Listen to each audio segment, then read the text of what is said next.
মেদিনীপুর মেডিকেলে প্রসূতিদের বিষাক্ত স্যালাইনের আগে মুচলেকা এবং সেই কথা মানলেন খোদ সিএমওএইচ। প্রসূতিদের পরিবারকে দিয়ে লেখানো হয়েছিল মুচলেকা, মানলেন সিএমওএইচ।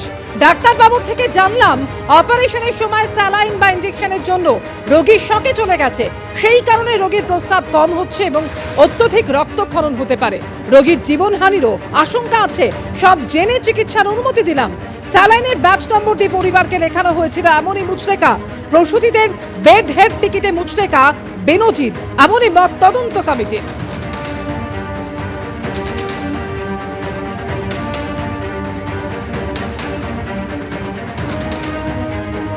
এই নিয়ে সরাসরি কথা বলবো নিউজ রুমে। আমাদের সঙ্গে রয়েছেন প্রতিনিধি অতনু হালদার। অর্থাৎ অতনু, এই প্রসূতিদের পরিবারকে দিয়ে এমন মুচলেখা লেখানো হয়েছিল, কিন্তু কেন এমন মুচলেখা লেখানো হলো সেটা কিন্তু একেবারেই পরিষ্কার হচ্ছে না। হ্যাঁ দেখো, প্রথমেই বলি যে এই মুচলেখা কেন লেখানো হয়েছিল এটা রাজ্যের স্বাস্থ্য দপ্তর তদন্ত করছে, কিন্তু হাসপাতাল কর্তৃপক্ষের তরফ থেকে যেটা জানা গেছে যে এই ধরনের মুচলেখা লেখানোর কোনো প্রথা নেই। অর্থাৎ এক্ষেত্রে জেনে বুঝি এই মুচলেখা লেখানো হয়েছে, যেখানে দেখা যাচ্ছে যে এই নিষিদ্ধ আরএল স্যালাইন দেওয়ার পরে এই রুগীদের অবস্থা প্রত্যেকের অবনতি হয় এবং এরা প্রত্যেকে সংকটজনক অবস্থায় চলে যায়। ঠিক সেই সময় দেখা যাচ্ছে যে তাদেরকে দিয়ে মুচলেখা লেখানো হয়েছিল যেই অবস্থায় এদের চিকিৎসা করার জন্য এবং এই স্যালাইনের ক্ষেত্রে এরা অসুস্থ হয়ে পড়েছে এবং তার জন্য পরিবারকে সম্মতি দিতে হবে। এখন স্বাভাবিকভাবেই প্রশ্ন উঠছে যে এই স্যালাইন দিলে রুগীদের অবস্থার অবনতি হতে পারে, এইটা জেনে বুঝে কি চিকিৎসকরা এই স্যালাইন তাদেরকে দিলেন এবং সেই কারণেই কি এই মুচলেখা লেখানো হলো? তাহলে এখন প্রশ্ন উঠছে যে মুচলেখা লিখিয়ে এই স্যালাইন দেওয়ার অর্থ কি রুগীদের পরিবারের দিকেই দায় ঠেলে দেওয়া নয়? অর্থাৎ একটা অন্যায় কাজ হলো এবং জেনে বুঝে কয়েকজন এই অন্যায় কাজটা করলেন এবং দায় রুগীদের পরিবারের ঘাড়ে চাপিয়ে দেওয়ার জন্য এইভাবে মুচলেখা লেখানো হলো। কারণ এই রকম মুচলেখা সাধারণত লেখানো হয় না এবং এখানে পরিকল্পিতভাবে গোটা জিনিসটা করা হয়েছে বলে প্রাথমিকভাবে সন্দেহ করা হচ্ছে যে এখানে কিছু মানুষ, গরিব মানুষ যারা অতটা শিক্ষিত নন, তাদেরকে দিয়ে মুচলেখায় সই করিয়ে রাখা হলো। তার কারণ হচ্ছে ভবিষ্যতে যাতে এই ঘটনার দায়ভার পরিবারের দিকে ঠেলে দেওয়া যায়। একেবারেই, অর্থাৎ পরিবারকে দিয়ে এই ধরনের মুচলেখা লেখানো এবং গোটাটাই পরিকল্পনা মাফিক করা হয়েছিল এমনটাই মনে করা হচ্ছে এবং এই মুচলেখা লেখানোর কথা মানছেন খোদ সিএমওএইচ পশ্চিম মেদিনীপুরের জেলা স্বাস্থ্য আধিকারিক সৌম্যশঙ্কর সরঙ্গী। ঠিক কি বলেছেন এই নিয়ে শোনাবো আপনাদের। যতটুকু দেখেছি, হ্যাঁ সত্যি এরকম ভাবে মুচলেখা লেখানো হয়েছিল এবং যেটা সম্পূর্ণ গর্হিত ব্যাপার এবং ওই ব্যাচ নাম্বারের ওই আরএল এর রিয়েকশন হতে পারে, এটা আগের থেকে মানুষ জানলো কি করে, এটা আমাদের কাছে সন্দেহের ব্যাপার এবং আমরা খুব বিস্মিত। এইরকম যে লেখানো যায় কোনো বিএসটির গায়ে আমাদের জানা নেই, এত বছরের ডাক্তারি জীবনে আমি দেখিনি। আর একবার কথা বলবো অতনু হালদার সরাসরি নিউজ রুমে আমাদের সঙ্গে রয়েছেন। এখন প্রশ্ন হচ্ছে অতনু, যে এই স্যালাইন নিয়ে বা পশ্চিমবঙ্গ ফার্মাসিউটিক্যালের এই ওষুধ নিয়ে তো আগেই নিষেধাজ্ঞা একটা ছিল, কিন্তু তারপরেও দেখা যাচ্ছে বহু জায়গায় এই বিতর্কিত স্যালাইন ব্যবহার করা হচ্ছে রমরমিয়ে।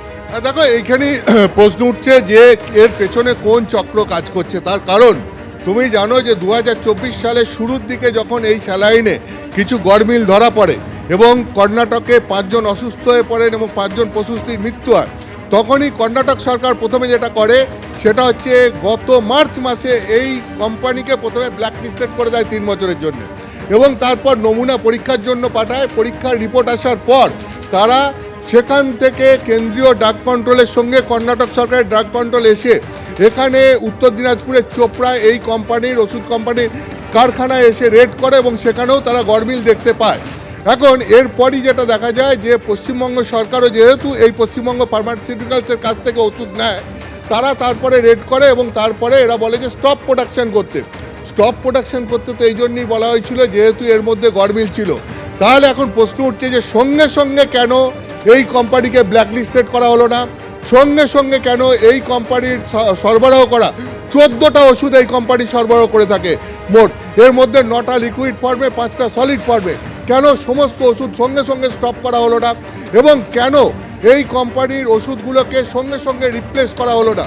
এই প্রশ্নই উঠছে, যার জন্য দেখা যাচ্ছে যে এখনও এই 2 দিন আগে পর্যন্ত এই কোম্পানির ওষুধ বিভিন্ন সরকারি হাসপাতালে ব্যবহার করা হচ্ছিল, তার জায়গায় কোনো বিকল্প ওষুধ সরবরাহ করা হয়নি এবং এখানকার বিভিন্ন জায়গায় যে স্টকে এই কোম্পানির ওষুধ দেখা যাচ্ছে এবং কোম্পানিকে ব্ল্যাকলিস্টেডও করা হয়নি। ফলে এই প্রশ্ন উঠছে যে এখানে গড়মিল ধরা পড়লো, ধরা পড়ার সঙ্গে সঙ্গে রাজ্য স্বাস্থ্য দপ্তর কেন ব্যবস্থা নিল না? এতদিন সময় কেন দেওয়া হলো? ডিসেম্বর মাসে যেখানে স্টপ প্রোডাকশন করতে বলা হচ্ছে, সেখানে জানুয়ারি মাসেও এসে কি করে এই ওষুধ রাজ্যের বিভিন্ন হাসপাতালে পাঠানো হয় এবং পরীক্ষা এবং আরও যেটা জানা যাচ্ছে যে জুন মাসে এই 2024 সালে জুন মাসে এই স্যালাইনের কিছু স্যাম্পেল স্টেট ড্রাগ কন্ট্রোল ল্যাবরেটরিতে পাঠানো হয়েছিল টেস্টের জন্য। 6 মাস হয়ে গেছে, এখনও তার মধ্যে বেশ কিছু নমুনার রিপোর্টই এসে পৌঁছায়নি। ফলে সামগ্রিকভাবে রাজ্য স্বাস্থ্য দপ্তরের সদিচ্ছা নিয়ে প্রশ্ন উঠছে এবং এই প্রশ্ন উঠছে যে এর পেছনে কোন চক্র কাজ করছে, যার জন্য এই পশ্চিমবঙ্গ ফার্মাসিউটিক্যালসের এই 14টি ওষুধের ব্যবহার সঙ্গে সঙ্গে স্টপ করার জন্যে নোটিশ দেওয়া হলো না স্বাস্থ্য দপ্তরের পক্ষ থেকে। একেবারে এটাই সব থেকে বড় প্রশ্ন, যেখানে নিষেধাজ্ঞা আগেই ছিল সেই সঙ্গে সঙ্গে কেন পদক্ষেপ করা হলো না স্বাস্থ্য দপ্তরের তরফে? ইতিমধ্যে আপনারা জানেন আজকে নবান্নে মুখ্য সচিবের সঙ্গে বৈঠক করেছেন স্বাস্থ্য সচিব নারায়ণ স্বরূপ নিগম। ঠিক কি বলেছেন তিনি এই নিয়ে শোনাবো আপনাদের। কমিটি এখন রিপোর্ট করছে, ফাইনাল হলে জানাবো আপনাদের। না, এখনো ফাইনাল করছে ওরা রিপোর্ট। আমাদের expert best of the doctors R attending them, আমরা খোঁজ নিচ্ছি, বেস্ট ডক্টরস আর অ্যাটেন্ডিং।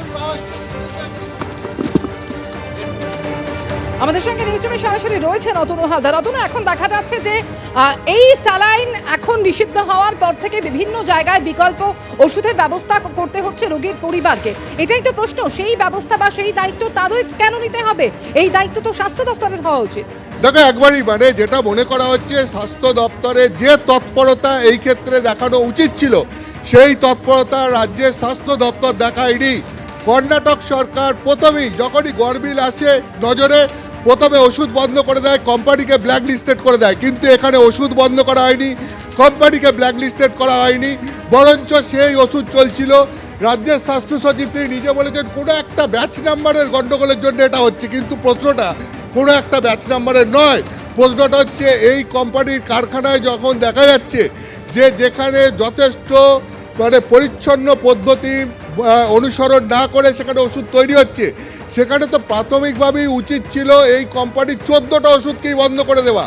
তাহলে এক তো হচ্ছে কর্ণাটক সরকারের ড্রাগ কন্ট্রোল এসে রেড করার পরে পশ্চিমবঙ্গ সরকার জানতে পারছে যে তারাও যে সংস্থার কাছে ওষুধ নেয় সেই সংস্থার ওষুধে গড়মিল রয়েছে।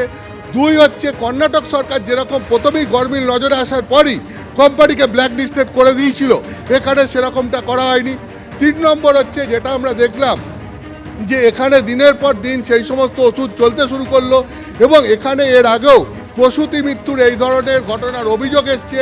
চিকিৎসকরা অনেকে এই স্যালাইন নিয়ে সন্দেহ প্রকাশ করেছিলেন বিভিন্ন সময়ে, কিন্তু যথোপযুক্ত পদক্ষেপ তো এর আগে নেওয়া হয়নি। এমনকি মেদিনীপুরের ঘটনা চোখে আঙুল দিয়ে দেখিয়ে দেওয়ার পরেও আমরা দেখলাম রিয়াকশান নিতে প্রতি মুহূর্তে একটা গড়িমসি করা হচ্ছে। ফলে স্বাভাবিকভাবেই এই প্রশ্ন উঠছে যে এই ওষুধ সরবরাহের পেছনে কি কোনো চক্র কাজ করছে, যে যারা এই ওষুধ কোম্পানি বিরুদ্ধে ব্যবস্থা নেওয়ার ক্ষেত্রে কোথাও একটু হেজিমনি কাজ করছে তাদের মধ্যে। ফলে স্বাভাবিকভাবেই রাজ্যের স্বাস্থ্য দপ্তরের ভূমিকা নিয়ে এক্ষেত্রে বড়সড় প্রশ্ন উঠছে যে এই ধরনের ওষুধ, যে ওষুধ মানুষের মৃত্যু ডেকে নিয়ে আসছে, মানুষকে মরণাপন্ন করে দিচ্ছে, অথচ সেই ওষুধ সরকারি হাসপাতালে কিভাবে দিনের পর দিন সাপ্লাই হচ্ছে, আর সেক্ষেত্রে কেন স্বাস্থ্য দপ্তর তৎপরতার সঙ্গে ব্যবস্থা নিচ্ছে না?